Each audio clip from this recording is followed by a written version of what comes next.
Remember those forgotten middle-class dinners no one makes anymore? They once powered busy weeknights with hearty flavors and easy comfort.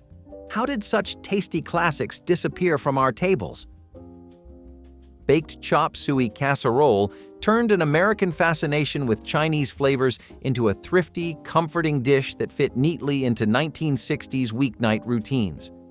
Home cooks layered cooked egg noodles with crunchy celery, diced onions, and leftover bits of meat, then poured over a light soy sauce mixture thinned with broth to keep everything moist. Baked until the noodles absorbed the savory liquid and the vegetables softened just enough to stay bright, it offered a gentle nod to restaurant chop suey while remaining fully adapted to the suburban pantry. Many families added sliced water chestnuts or bean sprouts for extra texture, while others sprinkled toasted almonds on top for a mild crunch. Community cookbooks praised the recipe for stretching leftovers and pleasing a crowd without requiring special equipment or hard-to-find ingredients. Served with a side of buttered toast or a small green salad, baked chop suey casserole captured the era's curiosity about global flavors while proving that an affordable, oven-friendly meal could still taste exciting and feed a hungry family with ease.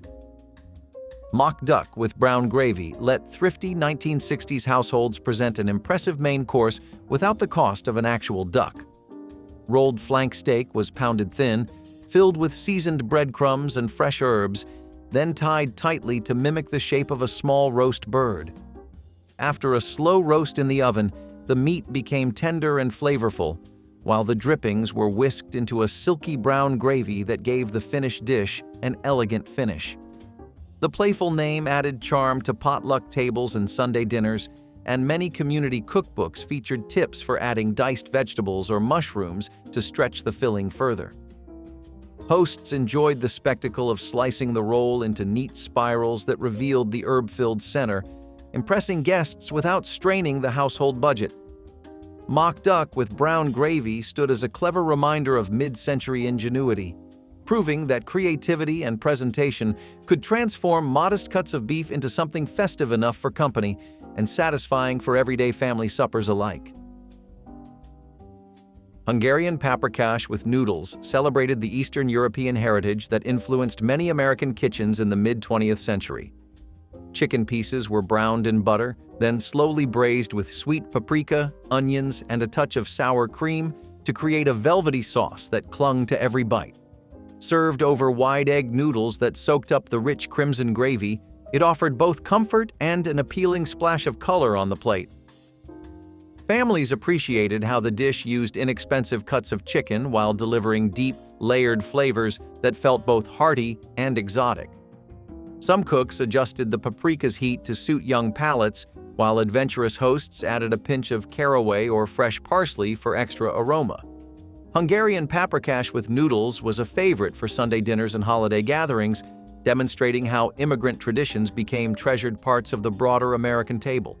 Its gentle spices and creamy sauce brought warmth to cold evenings and left lingering memories of shared meals that bridged cultures and generations.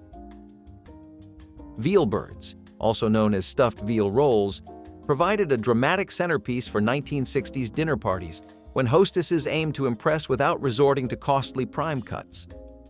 Thin slices of veal were pounded flat, filled with a fragrant mixture of herbed breadcrumbs, minced vegetables, and sometimes a hint of cheese, then rolled and secured with toothpicks before baking. The result was tender meat that revealed an attractive spiral of stuffing when sliced, a presentation that drew admiration at any gathering. Lightly browned pan juices were transformed into a simple gravy, ensuring the dish remained moist and flavorful. Many mid-century recipe pamphlets recommended serving veal birds with buttered noodles or seasonal vegetables to complete the elegant plate. Despite its sophistication, the dish made efficient use of small amounts of veal, appealing to frugal households as well as ambitious entertainers. Veal birds embodied the blend of thrift and flair that defined many 1960s kitchens, turning everyday ingredients into something stylish enough for celebration, yet comforting for family suppers. Hamburger Spanish rice skillet became a beloved one-pan supper that captured the vibrant, casual spirit of 1960s weeknight cooking. Ground beef was browned with diced onions, then simmered with long-grain rice, tomatoes, bell peppers, and a gentle mix of paprika and garlic, creating a dish that smelled as good as it tasted. The rice absorbed the seasoned juices, turning fluffy and flavorful while eliminating the need for separate side dishes. Busy parents loved that everything cooked in a single skillet, making cleanup quick and keeping dinner affordable. Some families added olives or a splash of Worcestershire sauce for extra depth, while others sprinkled grated cheese on top just before serving for a mild, creamy finish. Hamburger Spanish rice skillet delivered comfort with a subtle hint of international flair, reflecting the decades' growing appetite for recipes that balanced convenience and taste. It proved that a simple pantry lineup could transform into a colorful meal that filled the house with warmth and brought everyone to the table without fuss. Eggplant parmesan baked with saltines offered a clever suburban shortcut to a classic Italian-American favorite during the 1960s. Instead of traditional breadcrumbs, home cooks crushed pantry saltine crackers to coat slices of eggplant, giving the dish a light crispness that was both economical and satisfying. Layers of tomato sauce, mozzarella, and Parmesan cheese melted together as the casserole baked, creating a bubbling, savory aroma that filled the kitchen. This version suited families who wanted the comfort of Italian flavors without a trip to a specialty market, and it quickly became a staple of church potlucks and neighborhood dinners. Some cooks added a sprinkle of dried oregano or basil to the cracker mixture for extra flavor, while others served the bake with simple spaghetti or a green salad.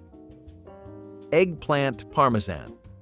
Bake with saltines captured the ingenuity of mid-century cooking, transforming humble pantry staples into a meal that felt indulgent yet remained practical for busy weeknights or relaxed weekend gatherings across suburban America. Baked Alaska meatloaf combined classic comfort with unexpected drama, making it a showpiece of playful 1960s entertaining. A seasoned beef meatloaf was shaped into a ring and baked until perfectly tender, then filled with creamy whipped mashed potatoes that spilled slightly over the edges. Before serving, the entire dish was placed under a hot broiler just long enough to brown the peaks of the potatoes, creating a golden crown that echoed the famous dessert's flamboyant presentation. Guests delighted in the surprise of a savory baked Alaska arriving at the table, and hosts appreciated that it used familiar ingredients in a striking new way. Many homemakers flavored the mashed potatoes with chives or paprika for extra color, while some slipped a layer of sharp cheese inside the meatloaf for added richness. Baked Alaska meatloaf captured the decades' love of eye-catching yet affordable meals, proving that even the most traditional ground beef supper could be transformed into an unforgettable centerpiece with a touch of creativity and showmanship. Oven-fried chicken with cornflake crust gave families the crispy pleasure of fried chicken while aligning with the lighter, health-minded trends of the 1970s. Chicken pieces were dipped in seasoned milk or beaten eggs, then coated generously with crushed cornflakes before baking at a high temperature until the coating turned golden and crunchy. The result mimicked the beloved texture of deep-fried chicken without the heavy oil, earning praise from home economics teachers and food columnists alike. Busy parents appreciated how the recipe delivered flavor and crunch with minimal mess, while children loved the sweet hint that cornflakes brought to each bite. Some cooks added paprika or garlic powder to the coating for extra zest, and others paired the chicken with baked potatoes or crisp coleslaw for a complete dinner. Oven-fried chicken with cornflake crust became a weeknight favorite across suburban kitchens, proving that healthful adjustments could satisfy cravings for classic comfort foods while keeping up with the decade's focus on modern nutrition and convenience. Ham and pineapple fried rice brought a touch of tropical flair to American kitchens inspired by the backyard luau craze of the late 1960s. Cooked rice was stir-fried with diced ham, chunks of sweet pineapple, green onions, and a splash of light soy sauce, creating a colorful, fragrant dish that blended sweet and savory in perfect harmony. The quick skillet method made it ideal for busy weeknights, while the bright flavors captured the playful spirit of Polynesian-themed parties sweeping suburban neighborhoods. Many families tossed in scrambled eggs or peas to stretch the meal and add protein, while adventurous cooks added a dash of ginger for gentle warmth. Ham and pineapple fried rice showcased how international influences shaped mid-century American cooking, offering a cheerful departure from traditional meat and potato dinners. Its easy preparation and festive taste turned ordinary evenings into something special, proving that a single pan and a few well-chosen ingredients could bring a vacation vibe right to the family dinner table. Pork chops with sauerkraut and apples embodied the sweet tart comfort of Midwestern suppers that bridged old-world traditions and modern convenience. Thick pork chops were seared until golden, then nestled into a baking dish with tangy sauerkraut and slices of fresh apple, creating a balanced blend of savory richness and gentle fruit sweetness. As the dish baked, the flavors mingled into a hearty one-pan meal that filled the house with an inviting aroma reminiscent of farmhouse kitchens. Families valued how the recipe used affordable ingredients while delivering protein, probiotics, and a satisfying combination of textures. Some cooks added caraway seeds or a splash of apple cider for extra depth, while others served the pork with mashed potatoes to soak up the flavorful juices. Pork chops with sauerkraut and apples demonstrated the enduring influence of German and Eastern European immigrants on American home cooking, offering a nourishing dinner that felt both traditional and timeless, perfect for cold nights or Sunday gatherings with loved ones. Seafood Newburg over toast points was the picture of quiet luxury for mid-century families who wanted a touch of restaurant glamour on a Friday night. Tender shrimp, scallops, or flaky fish were gently simmered in a silky cream sauce enriched with sherry and a hint of nutmeg until the seafood absorbed the rich flavor. The sauce thickened to a velvety consistency that coated each bite, and it was spooned generously over crisp toast points cut from buttered white bread triangles. This dish often appeared during Lent or on special occasions when seafood felt indulgent, but still within reach of a careful budget. Community cookbooks from coastal towns praised its ability to impress guests without requiring complicated techniques. Some home cooks added a pinch of paprika for color or finished with a scatter of fresh parsley for brightness. Seafood Newburg over toast points captured the elegance of restaurant dining in a home kitchen, offering families a taste of sophistication that perfectly suited celebratory Friday evenings. Stuffed acorn squash with sausage reflected the 1970s natural foods movement that encouraged Americans to experiment with garden produce in hearty, creative ways. Halved acorn squashes were roasted until tender, their centers becoming golden bowls ready to be filled. A savory mixture of browned sausage, diced apples, onions, and herbs was spooned inside, allowing the sweet squash flesh to mingle with the spicy, salty filling. The contrast of flavors and colors delighted dinner guests and made an appealing centerpiece for autumn suppers or casual dinner parties. Health-focused magazines praised this dish for delivering vitamins, protein, and fiber while still satisfying appetites. Some families substituted brown rice or bulgur for part of the sausage to stretch the meal and add a nutty texture, while others drizzled a touch of maple syrup across the top before serving for a subtle glaze. Stuffed acorn squash with sausage proved that vegetables could stand proudly as a main course, combining rustic charm with modern nutrition and the warm spirit of harvest season gatherings. Chicken fricassee with dumplings turned one modest bird into a filling, comforting dinner that stretched ingredients to feed an entire family. Chicken pieces were gently browned, then simmered slowly in a light broth with onions, carrots, and celery until the meat became tender and flavorful. Meanwhile, soft biscuit-like dumplings were dropped by spoonfuls into the bubbling pot, where they puffed up and absorbed the savory juices. The result was a complete meal that brought warmth to the table and filled the house with a cozy aroma on chilly evenings. Home cooks prized the recipe for making economical use of every part of the chicken while providing hearty nourishment. Many community cookbooks recommended adding a splash of milk to the broth for extra richness, or sprinkling fresh parsley over the top before serving. Chicken fricassee with dumplings captured the essence of American farmhouse cooking, demonstrating how simple ingredients and careful simmering could create a dish that felt both nurturing and celebratory for families gathering together. Curried tuna rice. Bake introduced a gentle taste of the exotic to everyday kitchens during the 1960s and 1970s when curry powder became a fashionable pantry staple.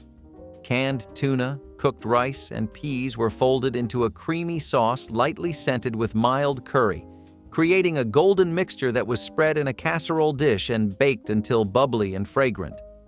The subtle spice lifted the humble ingredients, offering a break from standard tuna casseroles while remaining easy on the budget. Some home cooks topped the dish with buttered breadcrumbs or shredded cheddar for a crisp, flavorful crust, while others added sliced almonds for crunch. Families appreciated how this bake delivered protein, grains, and vegetables in one pan, simplifying busy weeknight meals. Curried tuna rice bake reflected the decade's curiosity about international flavors while proving that adventurous cooking could remain practical. It became a staple of potlucks and church suppers, offering something slightly daring yet familiar enough to win over even cautious diners seeking variety. Pork and peanut stir-fry brought early international excitement to American dinner tables as community cookbooks embraced Asian-inspired flavors. Thin slices of pork were quickly seared in a hot skillet with garlic and ginger, then tossed with crunchy peanuts, bell peppers, and a light soy sauce glaze. The quick cooking preserved vibrant colors and tender textures, offering a lively contrast to the heavier stews and roasts common at the time. Many families served the stir-fry over fluffy white rice to catch the savory sweet sauce, transforming simple ingredients into a meal that felt fresh and modern. Some adventurous cooks added a dash of chili paste for gentle heat or a splash of orange juice for a bright citrus note. Pork and peanut stir-fry reflected the growing popularity of Chinese-American restaurants and the eagerness of home cooks to recreate those flavors at home. It provided a quick, healthy dinner that carried the excitement of travel and cultural exchange without leaving the comfort of the family kitchen. Meatball subs on hoagie rolls captured the spirit of Italian-American sandwich nights before chain restaurants turned them into fast food staples. Plump homemade meatballs were simmered in a rich tomato sauce fragrant with garlic and oregano until tender and juicy. They were then nestled inside crusty hoagie rolls, topped with slices of provolone or mozzarella cheese, and baked briefly to melt the cheese and warm the bread. The result was a hearty, handheld meal that satisfied hungry teenagers and delighted adults with its bold flavors. Many home cooks added a sprinkle of parmesan or a drizzle of olive oil for extra richness, while some slipped roasted peppers inside for a subtle sweetness. Meatball subs on hoagie rolls became a Friday night favorite, ideal for casual gatherings or watching television with family. The dish celebrated the merging of Italian immigrant traditions with American convenience, offering a sandwich that felt special long before it became a common menu item in national sub shops. Cheddar-topped cauliflower gratin with ham turned a humble vegetable into a creamy, family-friendly centerpiece that made frugality taste indulgent. Tender cauliflower florets were layered in a casserole dish with small bits of leftover ham, then blanketed in a velvety white sauce enriched with sharp cheddar cheese. As it baked, the sauce bubbled and the cheese formed a golden crust, releasing a savory aroma that promised comfort with every bite. This gratin allowed thrifty cooks to stretch small amounts of meat while delivering protein and vegetables in one satisfying dish. Children enjoyed the creamy texture and mild flavor, making it an easy way to add more vegetables to their diet. Some cooks added a dash of dry mustard or a sprinkle of paprika for color, while others served it alongside a crisp salad for contrast. Cheddar-topped cauliflower gratin with ham became a beloved weeknight solution, showcasing how simple ingredients and careful baking could transform the ordinary into a meal worth gathering around. Braised beef tongue with mustard sauce was once a prized example of nose-to-tail cooking that celebrated both economy and flavor. The tongue was gently simmered for hours with aromatic vegetables until it became remarkably tender, then peeled and sliced into generous portions. A tangy mustard sauce made from the cooking liquid added brightness and complexity, turning an inexpensive cut into a dish fit for Sunday dinner. Many families passed down their own variations, some adding cloves or bay leaves to the broth, others sweetening the sauce with a touch of brown sugar. While the idea might surprise modern diners, mid-century cooks appreciated how this recipe used every part of the animal and delivered a rich, satisfying taste. Served with boiled potatoes or buttered noodles, braised beef tongue with mustard sauce offered a reminder of a time when thrift and tradition guided the American kitchen, proving that lesser-known cuts could create meals as memorable as any expensive steak or roast when prepared with care and patience. Chicken Kiev became a dinner party sensation in the 1960s, offering a dramatic presentation that impressed guests and delighted families alike. Boneless chicken breasts were carefully pounded thin, then wrapped around a chilled log of garlic herb butter before being breaded and baked or pan-fried.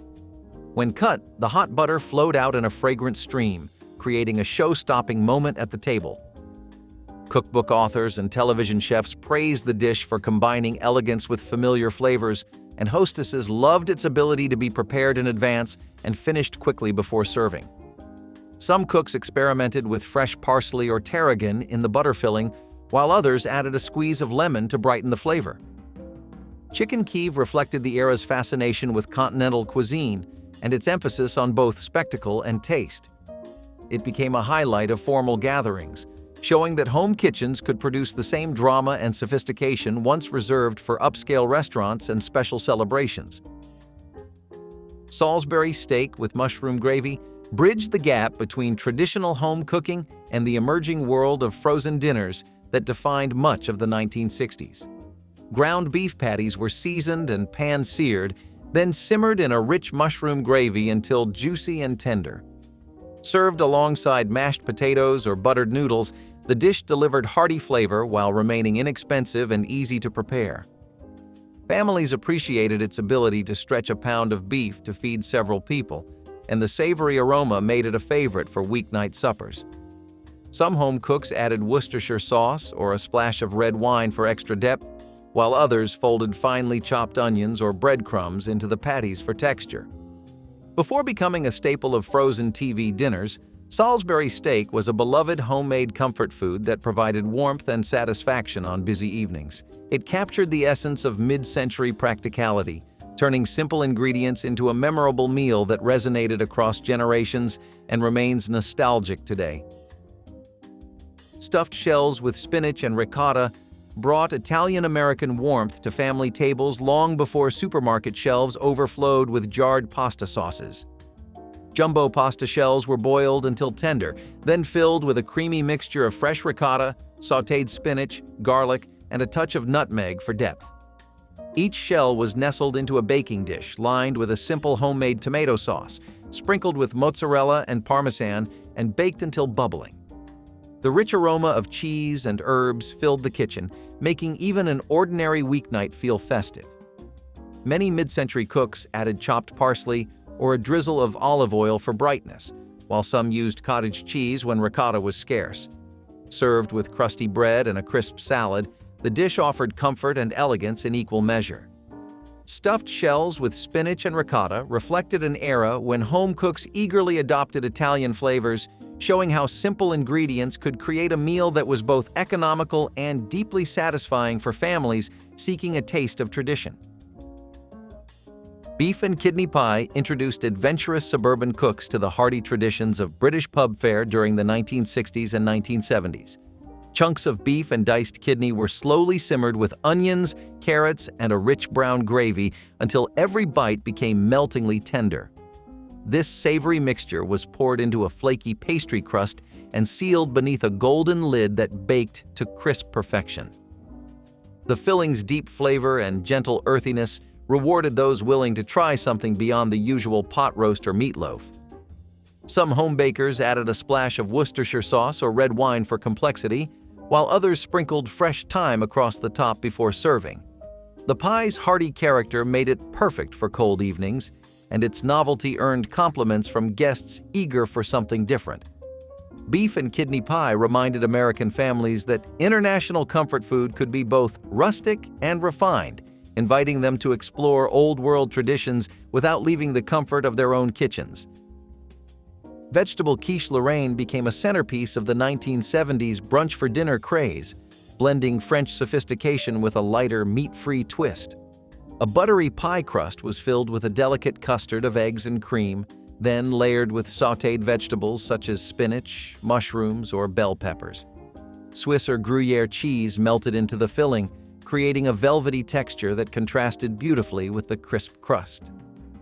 Home cooks appreciated how easily the dish adapted to whatever produce was in season or on sale, making it a practical yet elegant option for gatherings.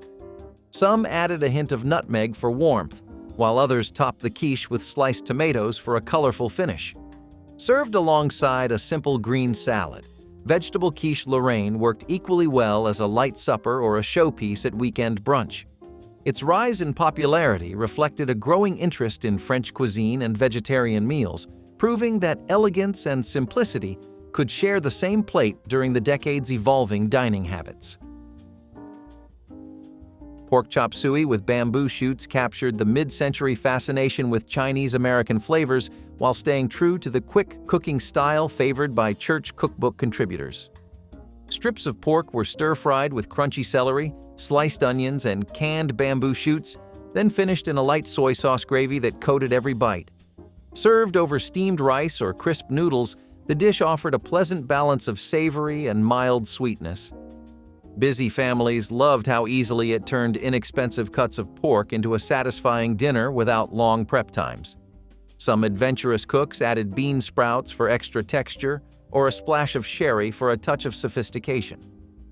Pork chop suey with bamboo shoots reflected the era's enthusiasm for international dishes adapted to American kitchens, offering both novelty and comfort.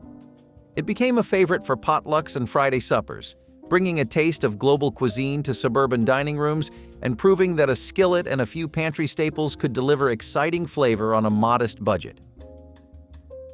Hot ham and cheese braid became a party sensation and a quick family supper thanks to the convenience of refrigerated bread dough.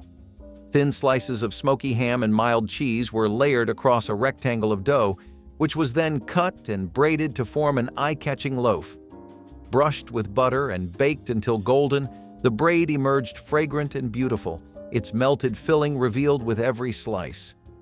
Hosts loved how the dish could be assembled in advance and baked just before guests arrived, making it perfect for casual gatherings or holiday buffets. Some cooks added mustard or a sprinkle of poppy seeds for extra flavor, while others experimented with sharp cheddar or Swiss cheese. The result was a warm, gooey centerpiece that disappeared quickly once served.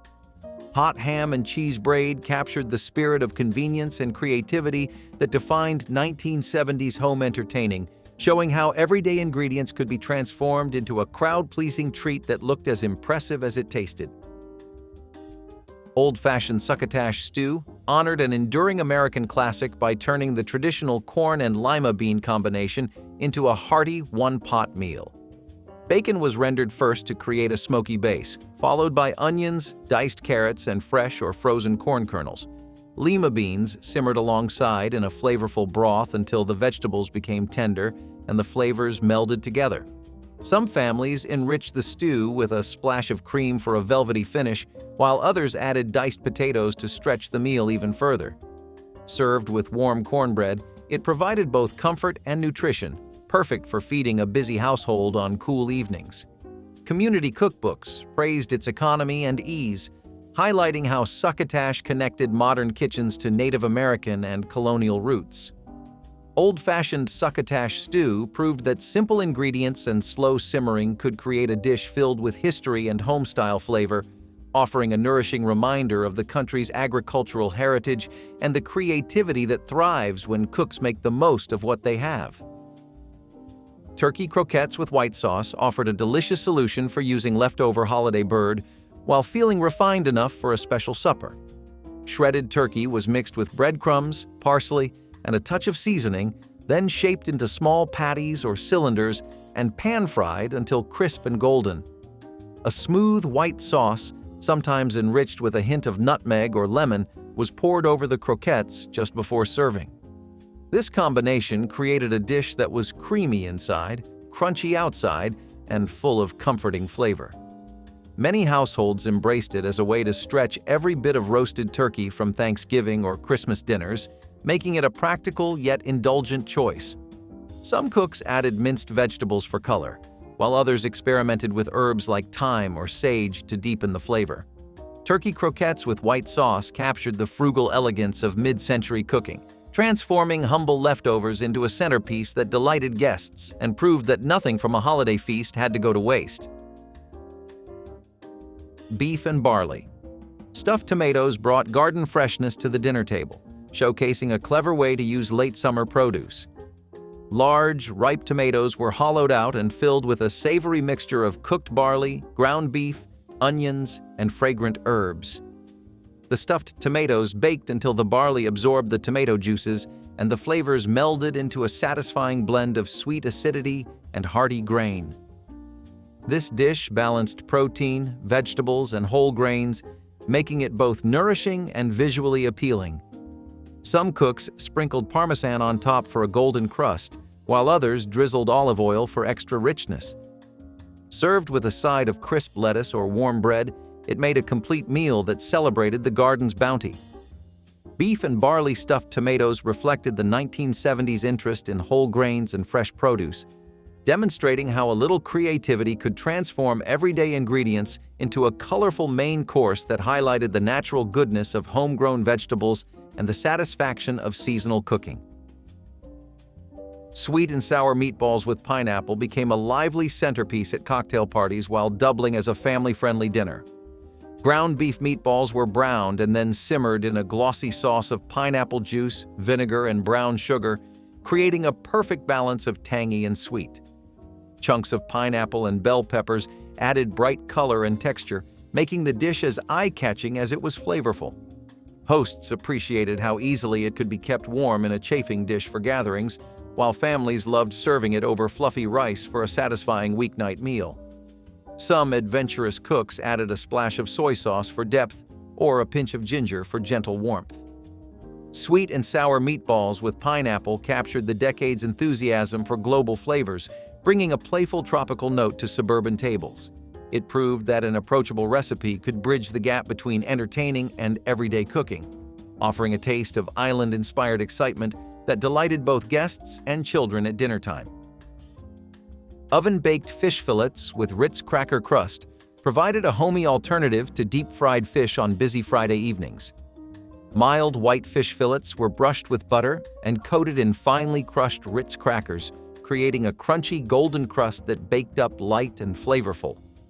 The buttery crumbs delivered rich taste without the heaviness of frying, appealing to health-conscious families and those observing meatless Fridays. A squeeze of lemon just before serving brightened the dish, while a sprinkle of fresh parsley added a simple finish. Some cooks tucked a thin slice of cheddar beneath the crust for a hint of creaminess, while others paired the fish with coleslaw or roasted potatoes for a balanced meal. Oven-baked fish. Fillets with Ritz cracker crust showcased how convenience foods like packaged crackers could elevate everyday ingredients, reflecting the era's blend of practicality and indulgence. It became a dependable staple in many households, proving that quick preparation and simple touches could create a dinner that felt both comforting and a little bit special. Creamed corn and hot dog skillet was one of those meals that showed up when time was short and the cupboards looked bare. You sliced up those hot dogs, tossed them in a skillet, and let them simmer in a can of creamed corn until everything bubbled together. It sounds a little ridiculous now, but back then, it was comfort food at its most practical. This was not a recipe out of some fancy magazine. It came straight from the faded pages of those old spiral-bound cookbooks that every kitchen drawer seemed to have. Families on tight budgets loved it because it made use of pantry staples, and somehow, that sweet corn and salty hot dog combination worked. You could dress it up with black pepper or a little hot sauce, but most folks kept it plain. After a long day, this dinner showed up in 10 minutes flat, filling your belly even if your wallet felt empty. Funny how those quick meals stick with you long after the hard times pass. When dinner had to come together fast and money was tight, there was one golden rule: nothing went to waste. Leftover potatoes, stray bits of meat, a spoonful of peas from last night's dinner, it all had a place in the baking dish. Held together with a can of condensed soup or a ladle of thick gravy, garbage plate casserole was less about following a recipe and more about cleaning out the fridge. Working-class families in the 1960s didn't have the luxury of throwing away food, and casseroles like this turned scraps into something filling. Canned soups, especially cream of mushroom or cream of chicken, were kitchen workhorses, stretching ingredients while adding richness.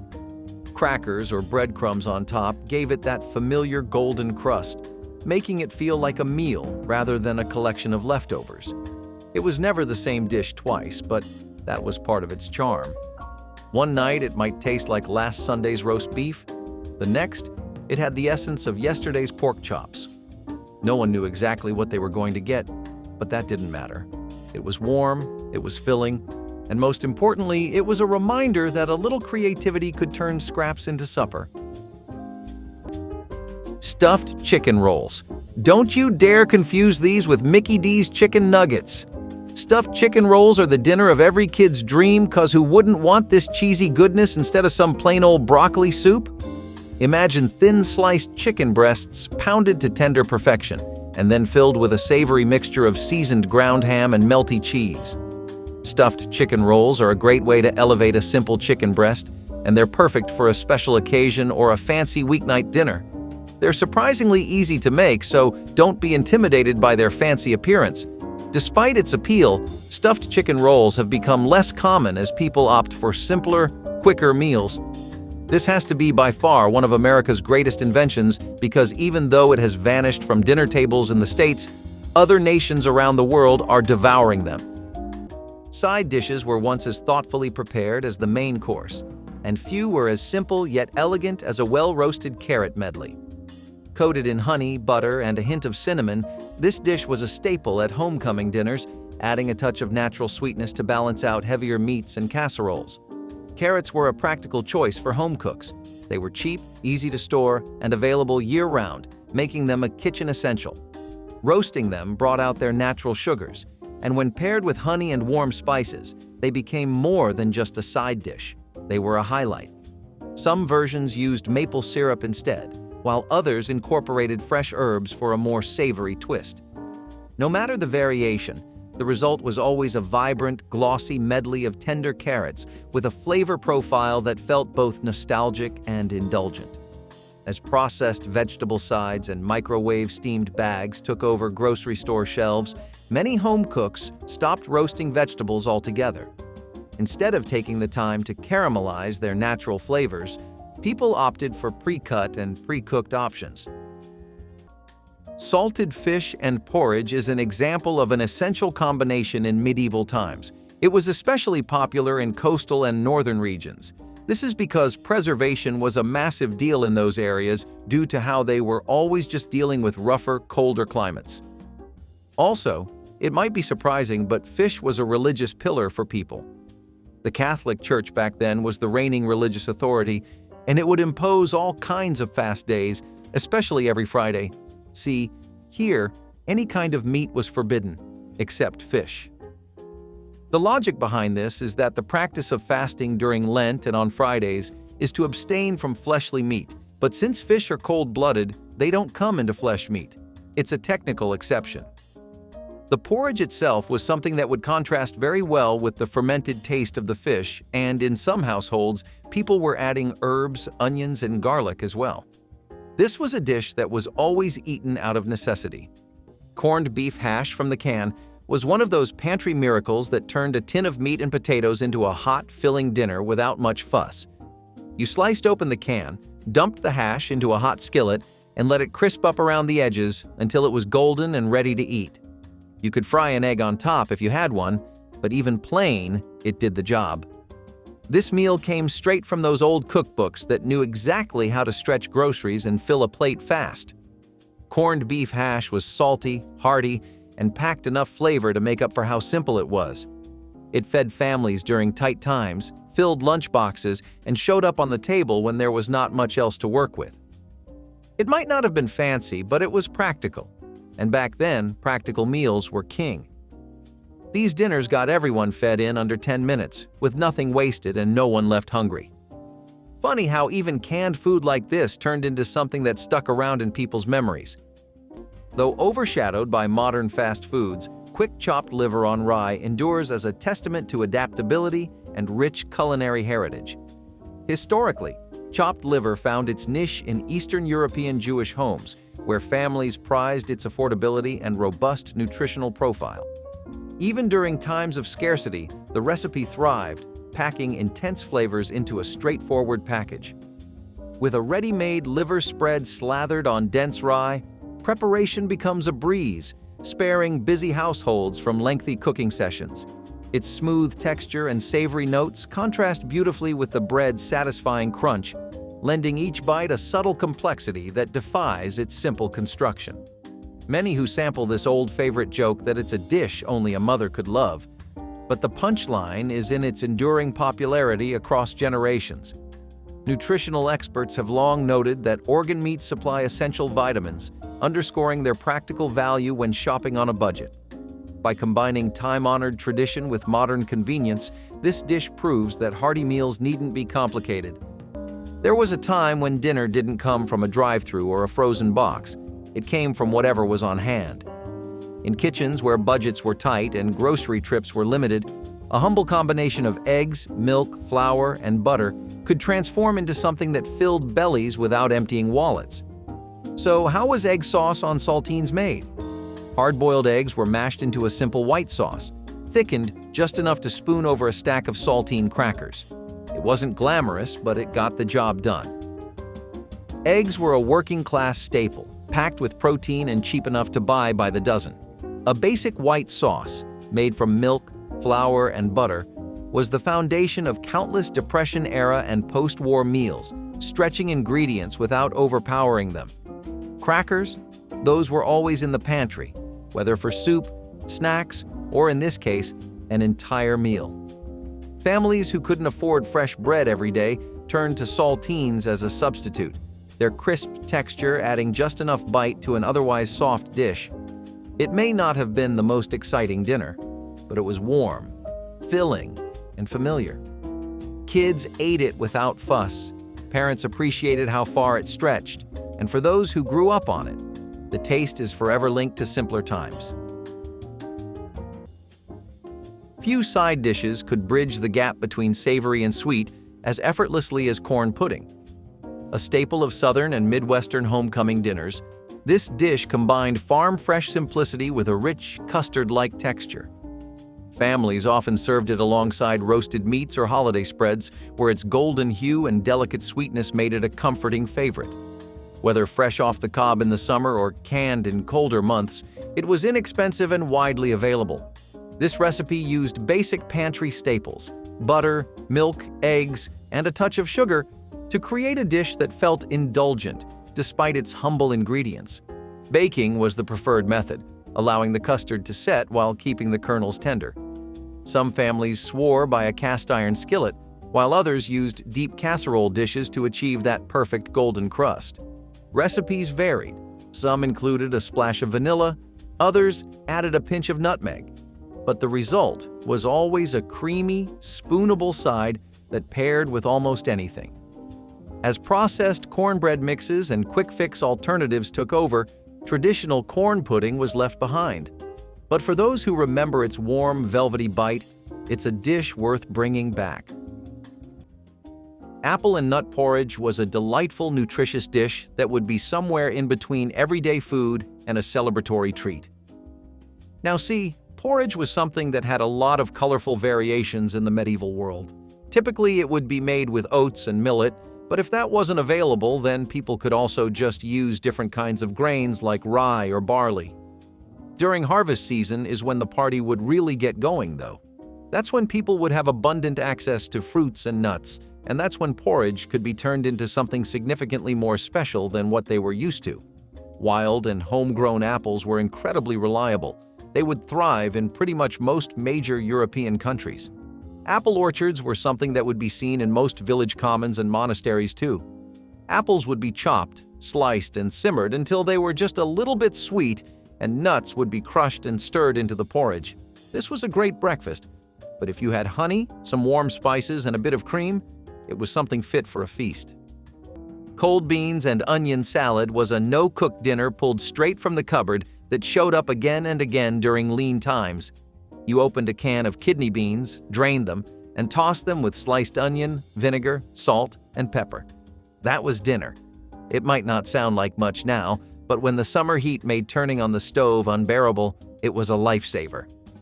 These little bean salads filled old cookbooks from the 1930s to the 70s because they were quick, cheap, and practical. The vinegar gave it tang, the onions added bite, and the beans packed enough protein to get you through the night. You served it cold, right from the fridge, and ate it with a fork straight from the bowl. It was filling, salty, and satisfying when groceries ran low and energy ran even lower. Families leaned on meals like this because they worked. They filled you up fast, cost next to nothing, and kept the kitchen cool. Funny how the simplest pantry meals stick around longest. Stretching ingredients wasn't just a skill in the 1960s, it was a necessity. When a handful of leftover meat and a few vegetables weren't enough for a full meal, they found new life inside a flaky pie crust, topped with a generous layer of mashed potatoes. Hoosier pie supper was an answer to the age-old question: what can we make with what we have? Midwestern families, especially in Indiana, had been making similar dishes for generations, influenced by their farming roots and a deep tradition of waste not cooking. Mashed potatoes were a constant in working-class households, cheap, filling, and easy to make in large batches. A single pie could take scraps of roast beef, bits of ham, or even just a few spoonfuls of vegetables and turn them into a meal hearty enough to satisfy a family after a long day's work. It was baked until golden brown, emerging from the oven as a warm, comforting dish that filled the house with a familiar, savory aroma. Served with a ladle of brown gravy, it was about making sure nothing went to waste. In an era where food stretched as far as a paycheck, this dish wasn't just frugal, it was common sense wrapped in a flaky crust. The tasty meat pie isn't your average store-bought pie. We're talking about a savory masterpiece filled with delicious goodness. This used to be a classic at Thanksgiving and Christmas dinners back in the day before hash brown casseroles came to take the cake. But tasty meat pies had their own beauty. Imagine a flaky, golden brown crust with a filling of seasoned ground meat, chopped vegetables like carrots and peas, and a rich, flavorful gravy. The origins of the meat pie have been traced back to the Neolithic period, around 6000 BC. Yeah, even the Egyptians were a fan of this classic. It's perfect for a potluck, a family dinner, or even a cozy night in. The best part? Its portability. Just grab a slice and head out the door. It's the ultimate dinner on the go. Once a staple of dinner parties and homecoming feasts, this elegant yet simple side dish was a favorite among home cooks looking to add a touch of sophistication to their meals. Crisp, tender green beans, lightly sautéed in butter and finished with toasted almonds, struck the perfect balance between freshness and richness. Green beans were one of the most accessible vegetables in American kitchens. Whether fresh, frozen, or canned, they were affordable and widely available year-round. Almonds, though slightly more expensive, were used sparingly, adding a crunchy contrast without overwhelming the dish. The preparation was straightforward. The beans were quickly blanched to preserve their bright color and firm texture, then tossed in a buttery skillet with slivered almonds for a nutty, golden brown finish. Some recipes included a squeeze of lemon or a sprinkle of garlic for extra depth. But as convenience cooking took hold, green bean almondine slowly faded from dinner tables. Canned green bean casseroles, loaded with processed ingredients, became the new standard, and simple, fresh preparations were overlooked in favor of heavier, creamier alternatives. Black bread and ripping is one of those dishes that may not have any specific, notable history with it, but one that says something about the people that make it. First, let's start with what black bread is.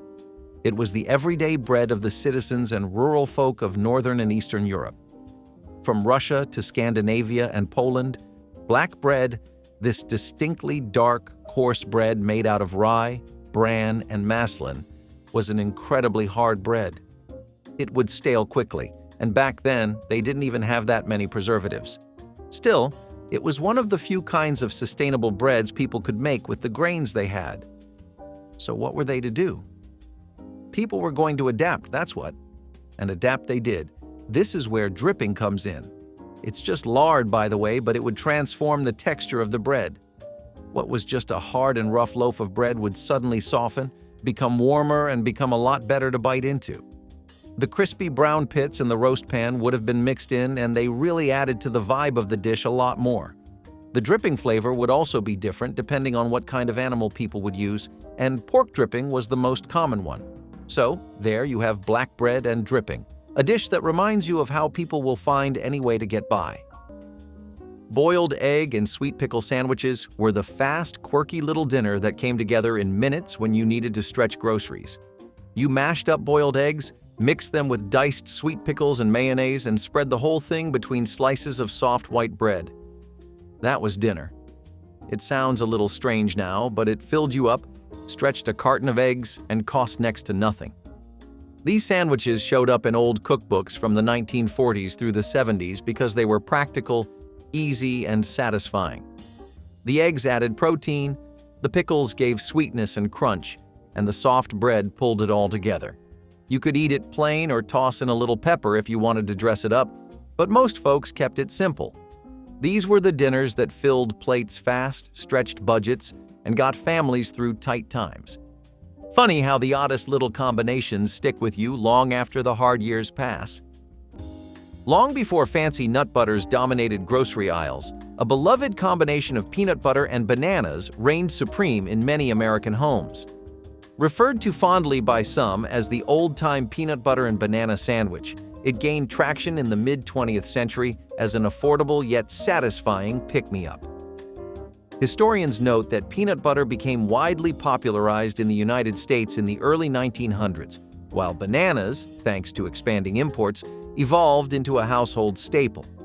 This distinctive pairing offers both creamy consistency and a soft, subtly sweet bite that fuses into a delightfully nostalgic treat, promising convenience for busy families needing a quick snack. Some enthusiasts joke that the only challenging part is deciding whether to toast the bread, but the crucial element is the dreamy melding of textures. Accessibility, highlighted by easily sourced ingredients, underscores why the sandwich remains iconic despite changing food trends. It also provides a modest dose of potassium from bananas and protein from peanut butter, underscoring its practicality. Chicken fried steak. This classic is long gone but never forgotten. This one's pretty easy to make too. All you need is a chicken steak dredged in a seasoned flour mixture, dipped in a wet batter, and finally coated in a crispy breading. Fry till it's golden brown for the perfect dinner that'll leave you wanting more. Chicken fried steak is typically served with a creamy gravy for dipping, along with mashed potatoes and vegetables for a complete and oh-so-satisfying meal. It is basically American, and the yassified version of the Austrian dish Wiener Schnitzel, and the Italian dish cotoletta alla Milanese. Fancy names, but the same old fried chicken steak. Now I know what you're thinking. Why did this crispy golden goodness leave us too soon? Well, you can trick yourself all you want, but it's not the healthiest dinner out there. But hey, having a fried steak once in a while can't do much harm, right? Just be prepared for some finger-licking good action. This dish is messy, but in the best way possible. If you've ever had split pea soup or peas pudding, then you might be interested to know that it actually originated from peas porridge. It was a dish that was really high in calories, but it was also really filled with protein. This was even better for people growing up because back in the medieval times, if you did not happen to live near any huntable game or were not rich, you could simply forget about having any kind of meat. The taste of this was still okay enough without it, but it was better when there were bits here and there. It's actually something that most people thought was really comforting, and it was why people invested in growing peas. Peas were convenient because even cottagers and small-time families could start to grow them. When famines would hit, peas were one of the kinds of legumes that could grow even when other grains simply could not. Break time. 1 second. Monkey meat sandwiches were quick, required no cooking, and made use of pantry staples that were cheap, long-lasting, and easy to find. Corned beef was a product of necessity, not luxury. During World War II, canned meats became a lifeline due to rationing, and even after the war ended, they remained a budget-friendly option for working-class families. The addition of mayonnaise provided richness, while relish balanced it out with a tangy bite. Served between 2 slices of white bread, another inexpensive household staple, it was a no-fuss meal that filled stomachs without emptying wallets. For kids, it was a lunchtime classic, packed into metal lunchboxes alongside an apple and a thermos of milk. For parents, it was a way to make something out of almost nothing. some might cringe at the thought today, but back then, this frugal creation was a reminder that resourcefulness often tasted better than it sounded. For decades, stuffed bell peppers were a staple of the American dinner table. They were practical, inexpensive, and packed with flavor. Families in the mid-20th century relied on simple, hearty meals, and this dish delivered. With just a few basic ingredients, ground beef, rice, tomatoes, and a well-seasoned filling, home cooks could create a meal that was both satisfying and visually appealing. Peppers were an accessible ingredient, easy to grow in backyard gardens and cheap at the store. Their natural shape made them the perfect edible container, eliminating the need for extra cookware. The filling, often stretched with rice to make the meat go further, was an economical way to feed a large family on a budget. Baked until tender, the peppers absorbed the savory juices, creating a dish that was both rustic and comforting. But as convenience foods took over, stuffed peppers began to fade from dinner rotations. The rise of prepackaged meals and fast food options meant fewer people were willing to spend time hollowing out peppers and slow baking a homemade filling. Today, the dish still makes an occasional appearance in nostalgic cookbooks, but it's no longer a household staple. Curd cheese with herbs is a really good example of how even the simplest of ingredients and medieval-era foods could be turned into perfectly nice snacks or lunches. Curd cheese was also known as white cheese, and it wasn't like hard cheese. This one was much more readily available and quicker to make. You would curdle the milk with rennet and vinegar, and then you would drain all the way to leave a really soft and fresh curd. This was extremely common in households where dairy herds and weekly cheese making was done so that milk could be prevented from spoiling. Europe also, interestingly enough, had different names for this depending on what areas you would find yourself in. Places that largely spoke German, for example, would call it quark. It was known as brocu in certain parts of France. Also in urban homes or wealthier ones, curd cheese would be made with spices and served with fruits for a nice little sweet and savory twist. For families stretching their grocery budget, few meals delivered as much flavor and comfort as these unusual-looking meatballs. A product of the Great Depression and wartime rationing, porcupine meatballs were a creative way to make ground beef go further. Mixing rice into the meat wasn't just for texture. It bulked up the meal, making a pound of beef feed more mouths. Rice was an affordable pantry staple, and when the meatballs simmered in a tangy tomato sauce, the grains softened and expanded, giving them their signature spiky appearance. Despite the name, no porcupines were harmed in the making of this dish. Just a bit of kitchen ingenuity at work. Some recipes used canned tomato soup for a mild, creamy sauce, while others relied on crushed tomatoes and Worcestershire sauce for a sharper kick. Either way, the slow cooking process allowed the flavors to meld into a hearty, stick-to-your-ribs meal. For decades, this dish was a go-to for busy home cooks. It was easy, required minimal ingredients, and could be made in one pot, ideal for feeding a growing family. But as convenience foods and pre-made meatballs filled grocery store freezers, the homemade version started to disappear. Quick potato flake pancakes were one of those practical budget dinners born from the back of old pantry shelves. You grabbed a box of instant potato flakes, mixed them with water and a little egg if you had it, then shaped the dough into small pancakes and fried them up in butter. That was dinner. It came together in 10 minutes flat and filled you up with simple, salty, crispy goodness. These pancakes were a staple of old cookbooks that loved pantry meals you could make fast with whatever was on hand. No peeling, no mashing, no waiting for potatoes to boil. Just flakes, water, and a hot skillet. You could add herbs or cheese to dress them up, but most families kept it simple. They were crispy on the outside, soft in the middle, and filled your plate without much effort. This was dinner that made the best of tight grocery budgets and busy nights. Funny how something as humble as potato flakes could feel like a proper meal when you needed it most. Remember when your mom used to whip you up lunch for school along with a heartfelt note and a sweet treat? Meat and potato patties were a staple back in the day and a hit in the lunchbox. If you've got some leftover mashed potatoes lying around, you've got to try these. Yeah, these are basically patties made out of mashed potatoes combined with seasoned ground meat, shaped into little discs, and fried till golden brown. They pair perfectly with ketchup, your favorite dipping sauce, or even a dollop of sour cream for a tangy twist. Meat and potato patties are the ultimate finger food that is still a hit to this day. Well, with McDonald's French fries on the rise, these really don't make an appearance that often, but you can whip these patties up anytime. They're surprisingly easy to make. Just give your mom a call and ask for the recipe. Share which classic dish you would revive.